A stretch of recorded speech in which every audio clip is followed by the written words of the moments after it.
యేసు నామమునకు స్తోత్రములు. చేరిన ప్రతి ఒక్కరకు, విశ్వాసులు, దైవజనులకు, వేదికపై ఉన్నటువంటి పాస్టర్స్కు యేసు నామములో నా వందనాలు.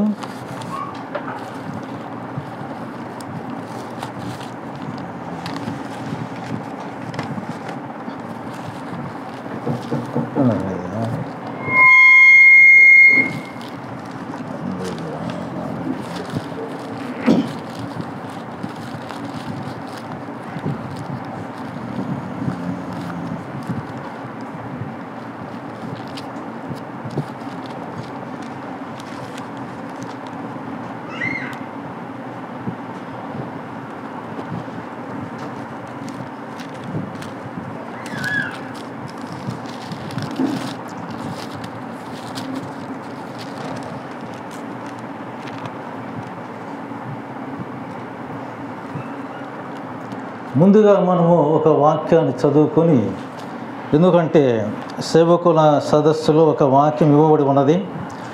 ఆ వాక్యాన్ని ముందుగా మనం చదువుకొని విషయంలోనికి వెళ్దాం. 2 తిమోతి క్రొత్త నిబంధన 195 పేజీ 15 వచనాన్ని మనం ఒకసారి జ్ఞాపకం చేసుకుందాం.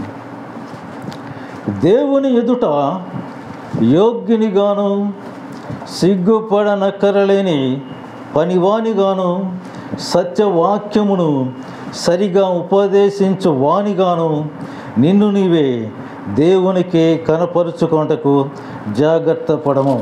కాబట్టి ముందుగా ఈ వాక్యం అనేది తెలియజేయటం మంచిదన్నమాట. ఎందుకంటే సంఘస్థులు ఉన్నారు, దైవజనులు ఉన్నారు, అందరికీ సంబంధించిందే ఇది. అంటే దైవజనులకు మాత్రమే సంబంధించింది కాదు, కానీ సంఘస్థులు కూడా మంచిగా ఉండాలి, సరిగా ఉండాలి, విశ్వాసంతో ఉండాలి అనేది కూడా దేవుని ఉద్దేశమై ఉన్నది.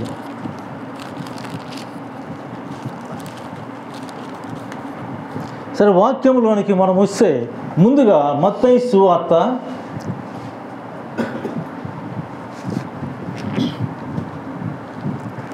16వ అధ్యాయంలో ఇక్కడ సంఘస్థులు ఉన్నారు, ఒక దైవజనులు ఉన్నారు. కాబట్టి అసలు సంఘం అంటే ఏమిటి అనేది మనం ముందుగా తెలుసుకోవాలి. తర్వాత దైవజనులు అంటే ఏమిటి అనేది మనము తర్వాత 2 మాటలు తెలుసుకున్న తర్వాత ఈ దైవజనులు ఏ విధంగా ఈ లోకంలో ఉండాలి, ఏ విధంగా సంఘాన్ని నడిపించాలి, ఏ విధంగా సంఘాన్ని వాళ్ళ అదుపులో ఉంచుకొని సరైన రీతిలో ఒక మంచి నిర్ణయాలు ఇస్తూ ఏ విధంగా కొనసాగాలన్నది మనము 3 మాటలు మనం ఇక్కడ తెలుసుకుందాం. మత్తయి సువార్త 16వ అధ్యాయంలో 17 చదువుకుందాం మనము. అందుకు యేసు సీమోను బర్యోనా, నీవు ధన్యుడవు, పరలోకమందున్న నా తండ్రి ఈ సంగతి నీకు బయలుపరచనేమో కానీ నరులు నీకు బయలుపరచలేదు. మరేమియు నీవు పేతురవు, ఈ బండ మీద నా సంఘమును కట్టుదును. కాబట్టి ఈ సంఘం అనే మాట క్రొత్త నిబంధన గ్రంథములో మనం గమనిస్తే ఈ మత్తయి సువార్తలు ఈ పేతురుతోటి ప్రభువైన యేసు క్రీస్తు వారు చెప్పబడిన ఒక మాట అన్నమాట. అంటే మనం గమనించామంటే ఈ పాత నిబంధన గ్రంథములో ఈ పరిశుద్ధ సంఘము లేదా మందిరము అనే కొన్ని విషయాలు చెప్పబడి ఉన్నవి. కానీ ఆ రోజుల్లో ఈ విధంగా మందిరాలు కానీ లేదా భవనాలు కానీ కట్టబడలేదు, కానీ మందిరం అని మాత్రం చెప్పబడి ఉన్నది. అయితే ఎవరైతే విశ్రాంతి దినాన అలా చెప్పబడిన ప్రకారము 6 రోజులు పని చేసుకొని 7వ రోజు విశ్రాంతి దినాన ఎవరైతే గుమికూడతారో లేదా ఎవరైతే దేవుని సన్నిధికి వస్తారో వాళ్ళు మాత్రమే పరిశుద్ధ సంఘం అని చెప్పబడి ఉన్నది. అయితే రాను రాను మనం గమనించుకుంటూ వచ్చామంటే ఈ మందిరం అనేది ఈ సొలొమోను రాజు కాలంలోనే ఒక 7 సంవత్సరములు సొలొమోను రాజు ఒక కష్టపడి ఒక మందిరాన్ని కట్టడం జరిగింది.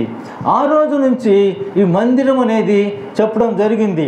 అయితే యేసుక్రీస్తు వారు ఈ లోకానికి వచ్చిన తరువాత, ఆయన చనిపోయిన తరువాత కూడా కావచ్చు, ఒక 200 సంవత్సరాల వరకు ఈ మందిరాలు లేవట.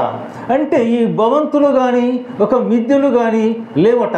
ఒక 200 సంవత్సరాల తరువాతనే మనం ఈ మందిరాలు ఈ భవంతులు కట్టుకోవటం జరిగింది. అయితే మనం ముఖ్యమైన విషయానికి వచ్చామంటే అసలు ఈ సంఘం అంటే ఏమిటి?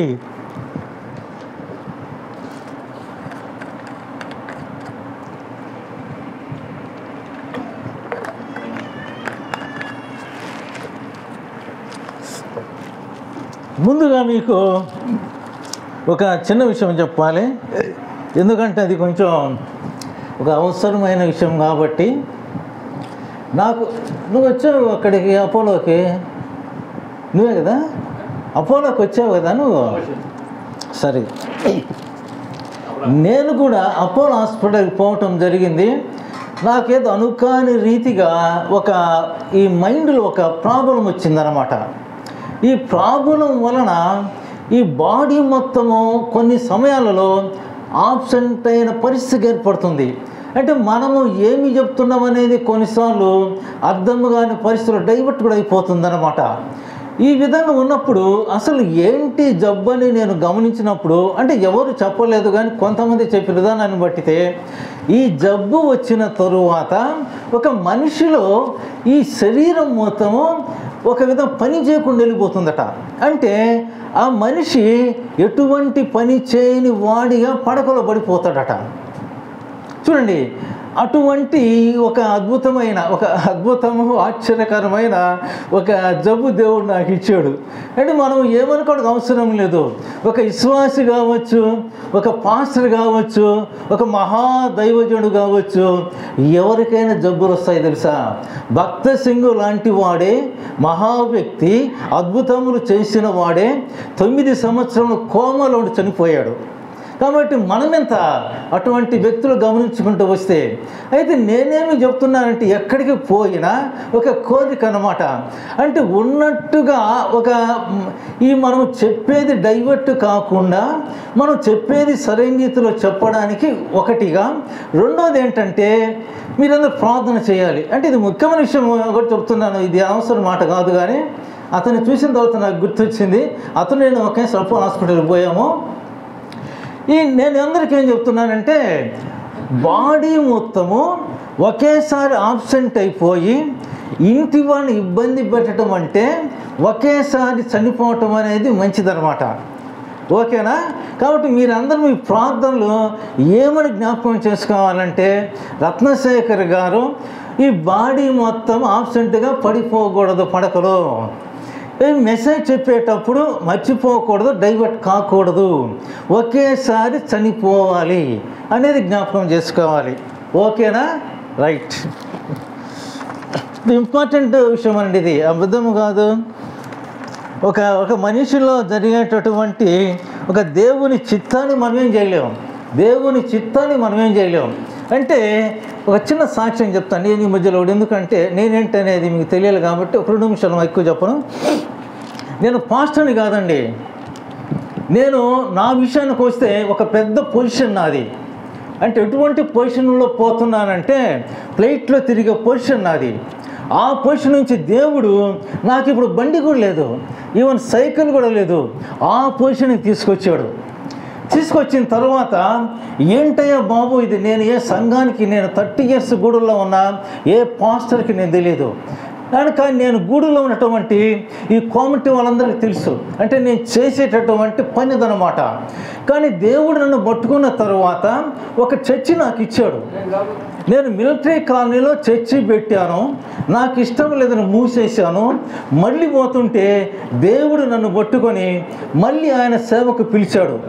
కానీ ఇది దేవుని చిత్తము, దేవుని ఏర్పాటు అనుకొని మరలా సాగిస్తున్న సమయంలో మళ్ళీ ఒకరోజు అనుకున్నా నేను, ఈ సేవ ఏంటి, నాకు అనవసరం ఇది, ఈ బతుకు నేను బ్రతకలేను అని ఒకరోజు ఒక ఇద్దరిని తిట్టుకున్నాను. ఇప్పుడు చెప్పను. తిట్టుకొని 1 గంటకు పండుకున్న తర్వాత మళ్ళీ నాకు 5 గంటలకు ఫోన్ వచ్చింది ఉదయగిరి నుంచి.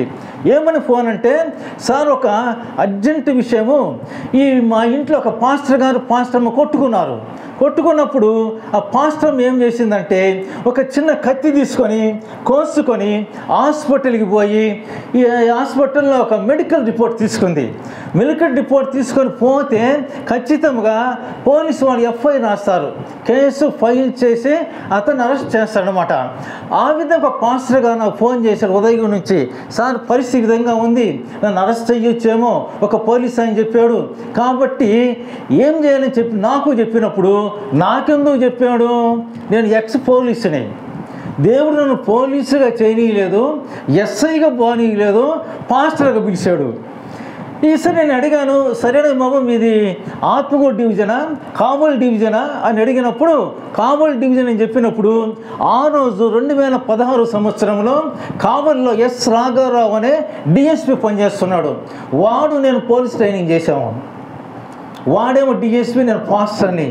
సరే ఆ రోజు బయలుదేరి అతని దగ్గరికి పోవటము, చెప్పటము, ఆ కేసు లేకుండా చేస్తాము. ఆ రోజుల్లో మన సత్యనారాయణ గారు అని చెప్పేసి ఆ గుడుల్లో ఎస్ఐ ఆ ఉదయగిరిలో సేవ్ పనిచేస్తున్న సమయంలో ఫోన్ చేసి చెప్పిన తర్వాత అది కేసు లేకుండా పోయిన తర్వాత ఆ రోజు అక్కడ నాకు మ్యాగజైన్స్ బుక్స్ ఉన్నాయి కాబట్టి అక్కడ పాస్టర్స్ నన్ను ఏం చేశారంటే, సార్ మీరు పాస్టర్ కాదు మాస్టర్ కావాలి, మనం ఖచ్చితంగా మీ ద్వారా ఇక్కడ ఈ బైబిల్ కాలేజీ పెట్టాలని చెప్పేసి అక్కడ ఆ రోజు చెప్పడం జరిగింది. నాతో మేలు పొందిన వ్యక్తి, సార్ మీరు బైబిల్ కాలేజీ ఖచ్చితంగా పెట్టండి, దానికి సంబంధించినటువంటి ఏర్పాట్లు నేను చేస్తాను అని చెప్పినప్పుడు ఆ రోజు నుంచి బైబిల్ కాలేజీ కూడా నేను స్టార్ట్ చేయటం జరిగింది. అయితే నా ద్వారా ఇప్పుడు 534 మంది పాస్టర్స్ కావలి, నాడిపేట, కోట, శంషాబాదు, గూడూరులో సర్టిఫికేట్లు తీసుకున్నారు. ఈ మధ్య కాలంలో ఈ కరోనా వచ్చిన తర్వాత కొంత ఈ వర్క్ ఆగిపోయిన తర్వాత మళ్ళీ దేవుడు ఇద్దరిని లేపారు. అంటే ఎక్కడైతే ఈ సేవ ఆగిపోతుందో, సేవా ధర్మం సాగటము లేదో, ఈ మనం చెప్పేటటువంటి వాక్యము ఎవరికి వినబట్టం లేదో, లేదా పాస్టర్స్ ఏం పని చేయటం లేదో అనే ఉద్దేశం వచ్చినప్పుడు దేవుడు కూడా 70 మందిని ఏర్పాటు చేసుకొని ఇద్దరిగా పంపిస్తారట. ఆ విధంగానే నా దగ్గరికి దేవుడు ఇద్దరిని పంపించాడు. అంటే నా సేవా విధానం ఆగిపోయిందని, ఈ కాలేజీ ఈ నడవటం లేదని ఉద్దేశంతో ఇద్దరిని పంపించారు. వాళ్ళు ఎవరంటే డాక్టర్స్. మన గూడున్నటువంటి కంటి డాక్టరు, చిన్నపిల్ల డాక్టర్ నా దగ్గరికి పంపించి మళ్ళీ నా ఈ కాలేజీని మళ్ళీ నేను స్టార్ట్ చేయడానికి దేవుడు నడిపించాడు. కాబట్టి ఈ విధంగా నేను ఈ చాలా చోట్ల పోయి మెసేజ్ ఇవ్వటమే కాకుండా ఎంతోమందిని దేవుని వైపు నడిపిస్తున్న విధానంలో ఎంతోమందిని పాస్టర్స్ చేసి నేను సర్టిఫికేట్స్ ఇచ్చి వాళ్ళ సేవకి పంపిస్తున్న విధానంలో ఈ దేవుడు నాకు ఇచ్చినటువంటి ఈ జబ్బు ఇంకా కొంతకాలం ఏమి కాకుండా ఒక 1000 మందికి నేను పాస్టర్ని తయారు చేయాలి అని మీ ప్రార్థనలో గుర్తు చేసుకోండి. సరే, దేవుని నామానికి వందనాలు. కొద్ది మాటలు మనం ధ్యానించుకుందాం.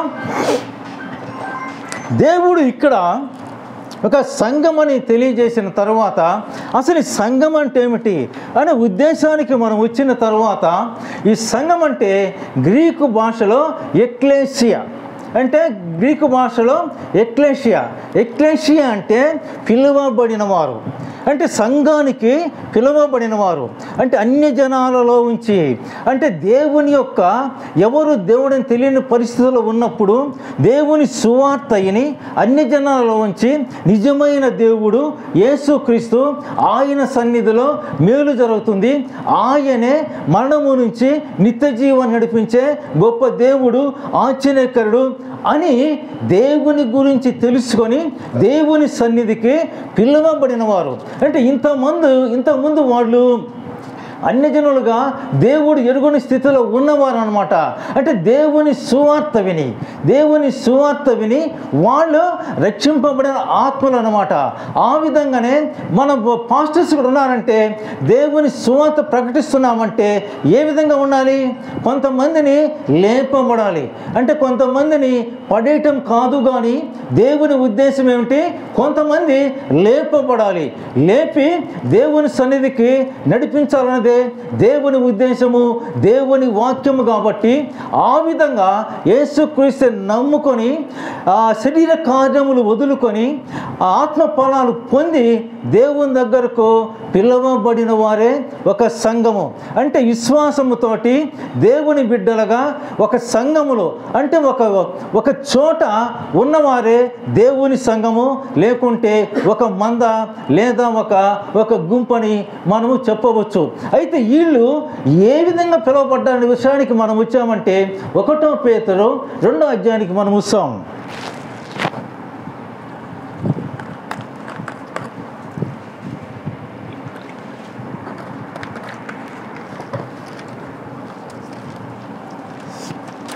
ఒకటో పేతురు 2వ అధ్యాయానికి మనం వచ్చామంటే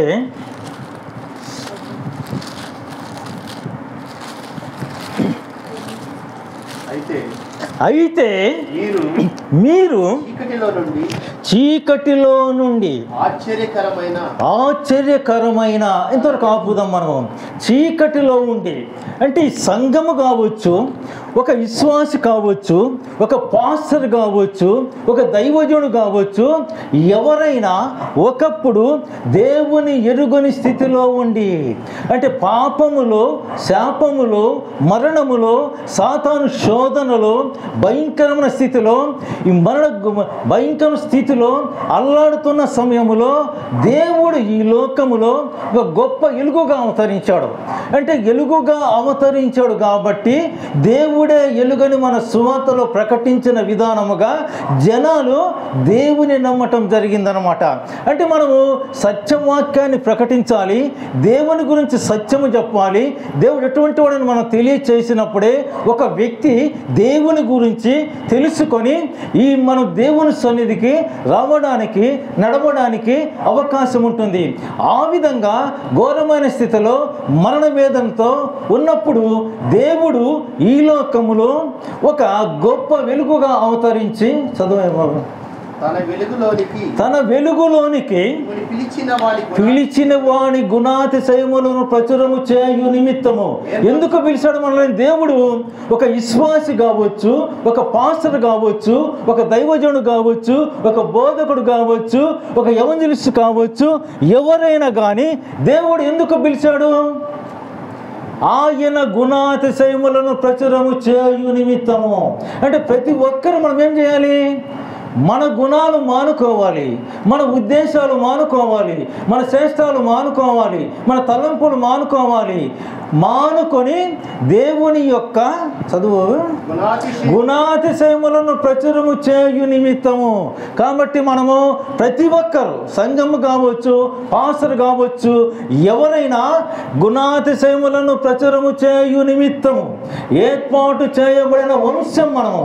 అంతేకాకుండా రాజులైన యాజక సమూహము, పరిశుద్ధ జనమును, దేవుని సొత్తైన ప్రజలు. కాబట్టి ఎవరైతే దేవుని సన్నిధికి పిలవబడ్డారో, ఎవరైతే దేవుని సన్నిధికి వచ్చారో వాళ్ళెవరు? పరిశుద్ధులు, దేవుని జనం అన్నమాట. అంటే దేవుని దగ్గరికి వచ్చిన వారే దేవుని జనం, ఇతరులు కాదని వాక్యం మనకు తెలియజేస్తుంది. అంతేకాకుండా చదువు బాబు. ఒకప్పుడు ప్రజగా ఉండక ఇప్పుడు దేవుని ప్రజలైతిరి, ఒకప్పుడు కనికరించబడక ఇప్పుడు కనికరించబడిన వారైతిరి. కాబట్టి మనందరము ఒకప్పుడు కనికరించబడలేదు. అంటే సాతాను శోధనలో ఉన్నప్పుడు మనం కనికరించబడలేదు, నశించిపోయే తత్వంలో ఉన్నాము, ఘోరమైన స్థితిలో ఉన్నాము, ఏమి ఎరగని స్థితిలో ఉన్నాము. అటువంటి వ్యక్తులను దేవుడు ఆయన ప్రజలకు ఏ విధంగా ఏర్పాటు చేసుకున్నాడో ఆయన కనికరము చేత, ఆయన కృప చేత మనందరినీ దేవుడు ఏర్పాటు చేసుకున్నాడు. కాబట్టి మనం గమనించామంటే దేవుని కృప లేనిదే మనం ఈ లోకములో జీవించలేము. దేవుని కృప లేనిదే మన జీవితాలు సాగవు. దేవుని కృప లేనిదే సంఘాలు సాగవు. దేవుని కృప లేనిదే సేవకుడు సాగడు. కాబట్టి టోటల్గా మనం గమనించామంటే దేవుని కృపే మన మీద ఉంది. కాబట్టి దేవుడు ఏ విధంగా మనను ఆయన ప్రజలుగా ఏర్పాటు చేసుకున్నాడు? ఏ విధంగా? ఆయన కనికరము చేత, ఆయన కృప చేత, ఆయన దయ చేత మనను దేవుడు ఏర్పాటు చేసుకున్న విధానములో ఇప్పుడు మనము ఒక సంఘముగా ఏర్పాటు చేయబడ్డాం. ఒక సంఘముగా ఏర్పాటు చేయబడి మనం సంఘానికి వస్తూ దేవుని మాట వింటూ దేవుని సన్నిధిలో వెనకటి విషయాలు మరిచిపోయి, శరీర కార్యములు మరిచిపోయి, ఆత్మపణాలు కలిగి ఇప్పుడు దేవుని బిడ్డలుగా మనము సరైన జీవితాన్ని జీవిస్తున్నాం. అందుకే దేవుడు మనను ఆయన ప్రజలుగా ఏర్పాటు చేసుకున్నాడు. ఇంతకుముందు మనం ఏ విధంగా ఉన్నామో, ఎవరిగా ఉన్నామో? అన్య జనాలలో చీకటనే పాపంలో ఉన్నవారిని అద్భుతమైన రీతిలో వెలుగుగా దేవుడు అవతరించి మనము ఏమి కావాలనుకున్నాడు? ఆయన గుణాన్ని ప్రచురం చేయటమే కాకుండా మనము కూడా ఈ లోకానికి వెలుగు కావాలనుకున్నాడు. కాబట్టి మనం ఎవరమే? ఈ లోకానికి వెలుగు. వెలుగు అంటే ఏంటి? చీకటిని పాలదోలేదే వెలుగు. అంటే మనము చీకటి నుంచి వెలుగులోనికి వచ్చాము కాబట్టి ఇక ఎవరు కూడా చీకటిలో జీవించకూడదు అనే ఉద్దేశంతో దేవుడు మనల్ని వెలుగుగా చేశాడు. ఇప్పుడు ఒక దీపం ఉందంటే అది ఎక్కడ పెడతాం మనము? అంటే వెలుగే రీతిగా పెడతామా, లేకపోతే వెలుగు కనబడే రీతిగా పెడతామా? వెలిగే రీతిగా పెడతాము. కాబట్టి మనము కూడా ప్రజలకు ఏ విధంగా ఉండాలి? వెలిగే రీతిగా ఉండాలి. అదే కింద ఒక మాట ఉన్నట్టుంది, గమనిస్తూ ఉండండి. చదివిందని ఇప్పుడు 1 పేతురు కదా, 2వ అధ్యాయంలో 11 ఒక మాట ఉన్నట్టుంది, చూస్తాం.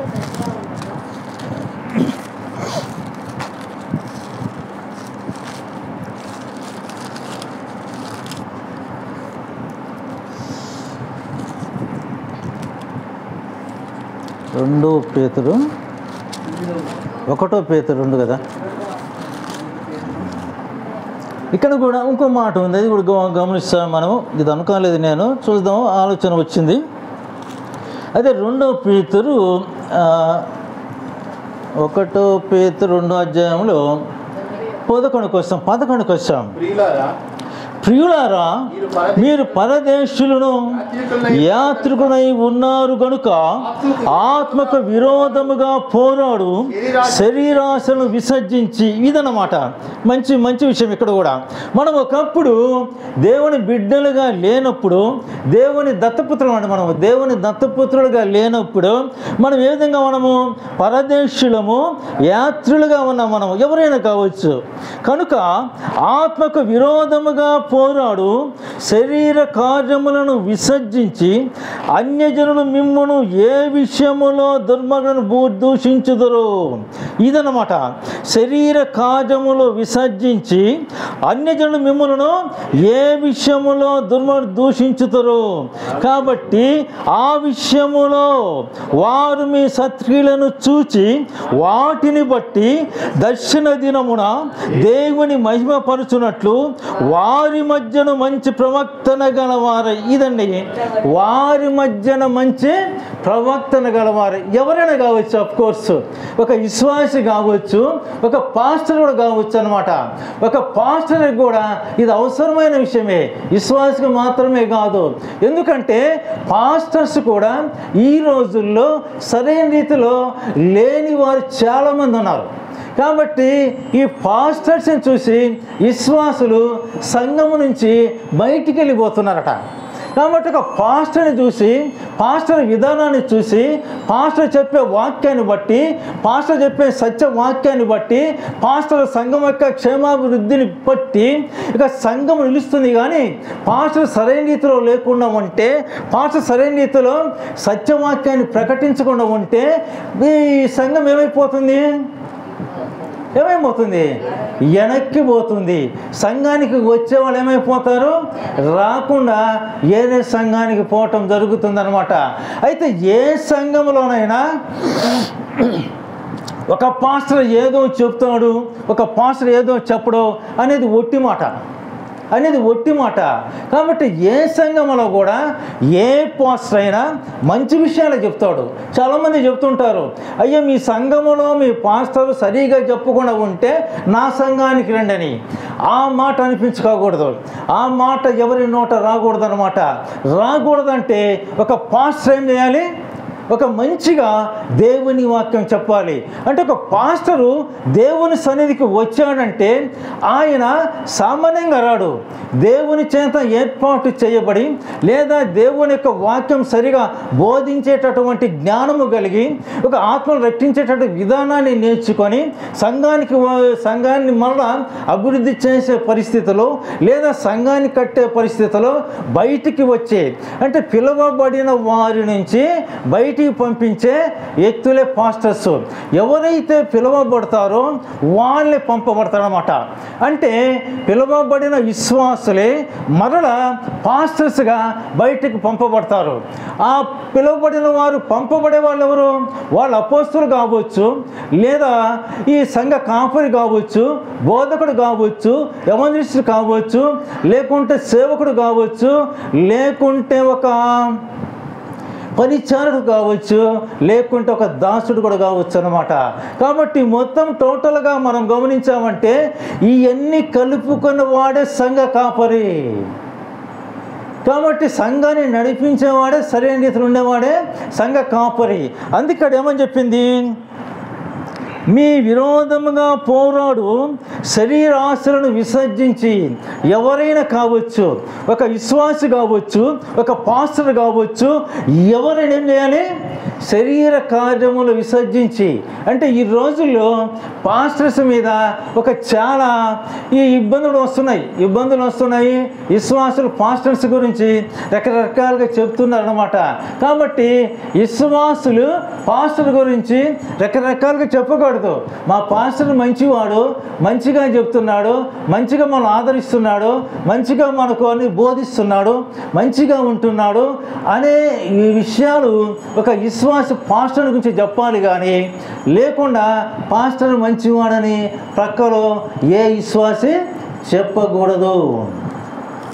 అందుకే ఒక విశ్వాసి కావచ్చు, ఒక పాస్టర్ కావచ్చు, ఈ విరోధముగా పోరాడు శరీర కార్యములను విసర్జించాలి. ఎవరైనా అఫ్కోర్స్ ఎవరైనా విసర్జించాలి. అంటే విశ్వాసి ఒక్కడే విసర్జించాలి, పాస్టర్ విసర్జించకూడదని ఎక్కడ లేదు బైబిల్లో. అసలు ముఖ్యంగా విశ్వాసి కంటే పాస్టర్ని ముందుగా విసర్జించితేనే అతను బోధకుడు కావచ్చు, సేవకుడు కావచ్చు, లేదా సంఘ కాపరి కావచ్చు అన్నమాట. కాబట్టి మనము ఇతరులకు, అంటే మనము అన్ని జనాల నుంచి పిలవబడిన వారిని కాబట్టి ఇప్పుడు మనము అన్ని జనాలకు ఏ విధంగా ఉండాలి? అదే చదవండి అమ్మా 11.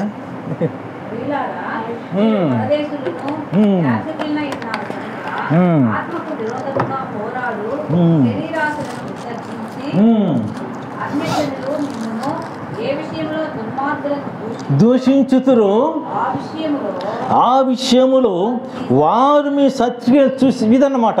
అంటే మనం ఒకసారి అన్ని జనాలలోంచి బయటకు పిలవబడిన వారిని కాబట్టి మళ్ళీ అన్ని జనాలు మనల్ని చూసి, మన ఉద్దేశాలు చూసి, మన నడవడిక చూసి వాళ్ళు ఎట్టి పరిస్థితుల్లో మనను దూషించకూడదు.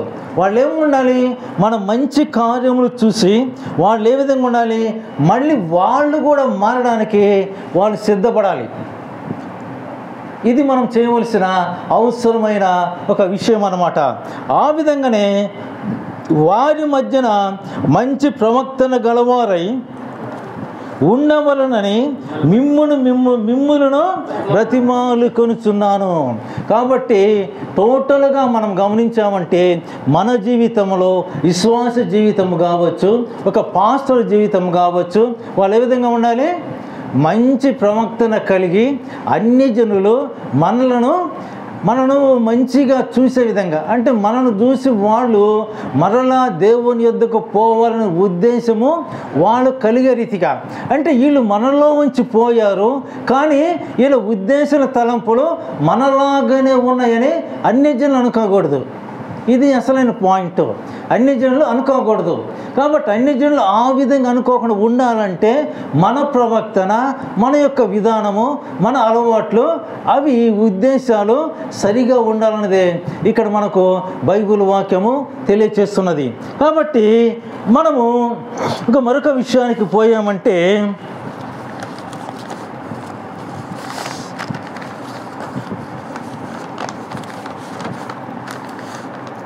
ఈ పిలవబడిన వారే మరలా పంపబడిన వారు. అంటే విశ్వాసులుగా పిలువబడిన వారే దేవుని సేవ చేయడానికి పంపబడిన వారు. అంటే ఎవరైనా ఒకసారి సంఘానికి వచ్చి అక్కడ దేవుని బోధలు విని అక్కడ నేర్చుకొని మరలా సేవ చెయ్యాలనే ఉద్దేశంతోటే ఈ పంపబడిన వారే దేవుని సేవకులు లేదా బోధకులు. కాబట్టి ఈ సేవకులు ఎవరు? పంపబడిన వారే. అదేమంటే ఏదో మిష్యాడే అని చెప్పేసి చెప్తారు. అది అంటే ఎక్లీసియా అంటే పిలువబడిన వారు, మిష్యాడే అంటే పంపబడిన వారు. పిలువబడిన వారు విశ్వాసులు, పంపబడిన వారు సేవకులు. కాబట్టి పంపబడిన వారు ఏ విధంగా వారి వాక్యాన్ని ప్రకటించాలి? మనం 2 కొరింథీయులకు రాసిన పత్రిక 2వ అధ్యాయానికి వస్తాం.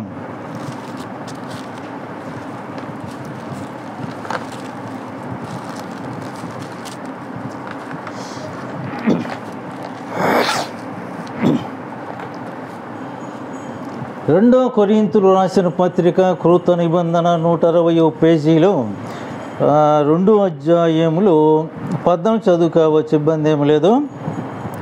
మా ద్వారా ప్రతి స్థలమందును క్రీస్తును గూర్చిన జ్ఞానము యొక్క సువాసన కనపరచుచు ఆయన యందు మిమ్మును ఎల్లప్పుడూ ఉత్సాహముతో ఊరేగించుచున్న దేవునికి స్తోత్రము. రక్షింపబడి వారి పట్లను నశించు వారి పట్లను మేము దేవునికి క్రీస్తు సువాసన అయి ఉన్నాము. నశించు వారికి మరణార్థమైన మరణపు వాసనగాను, రక్షింపబడి వారికి జీవార్థమైన జీవపు సువాసనగాను ఉన్నాము. కాబట్టి ఇటు సంగతులకు చాలిన వాడవడు.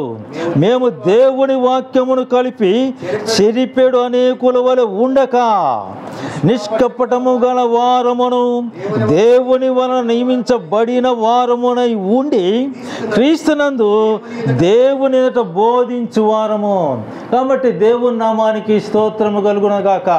కాబట్టి ఈ పంపబడిన దైవజనుడు, పంపబడిన సేవకుడు ఏ విధంగా ఆయన సువార్త ప్రకటించాలి? ఎటువంటి సువార్త ప్రకటించాలి? ఏముంది ఇక్కడ? జీవపు వాసన సువార్త అన్నమాట. అంటే జీవపు వాసన అంటే ఏంటి? ఒక వ్యక్తి మన స్థితిలో ఉన్నప్పుడు, అంటే దేవుని దగ్గరకు రాని స్థితిలో ఉన్నప్పుడు ప్రతి వ్యక్తి మరణిస్తాడు. మరణించిన తర్వాత అతనికి పునరుద్ధానం అనేది లేదన్నమాట. కానీ అటువంటి నిత్య జీవము లేదు. అటువంటి వ్యక్తి మరణించే స్థితి అంటే దేవునిలో లేనప్పుడు, దేవుని దగ్గరకు రానప్పుడు ఈ పాస్టర్సు, సేవకుడు, సువార్తకుడు ఎటువంటి వాక్యము చెప్పాలి? జీవార్థమైన జీవపు వాసన గల వాక్యము. అంటే మనము చెప్పేటటువంటి వాక్యానికి మరణ స్థితిలో ఉన్నటువంటి వ్యక్తి లేపబడాలి. అంతేనా? లేపబడాలా? పడిపోవాలా? ఈ మధ్య అందరూ పడగొడుతుంటారు. కానీ దేవుని ఉద్దేశము పడగొట్టము కాదు, కానీ లేపబట్టమట. కాబట్టి జీవపు సువాసన గల, జీవార్థమైన జీవపు సువాసన గల విధముగా పాస్టర్స్ వాక్యం ఉండాలి.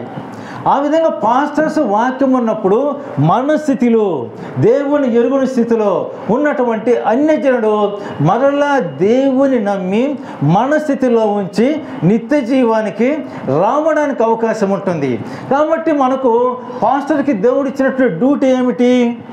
మరణ స్థితిలో ఉన్న వారిని లేపి ఎక్కడికి పంపించాలి? నిత్య జీవానికి పంపించాలి. అది కదా. అంటే ఎవరైతే మరణిస్తారో, ఎవరైతే లేపబడతారో, ఎవరైతే ఈ దేవుని యొక్క నిత్య రాజ్యములోనికి, పరలోకములోనికి పంపబడతారో వాళ్ళే క్రైస్తవ విశ్వాసులు. అవునా?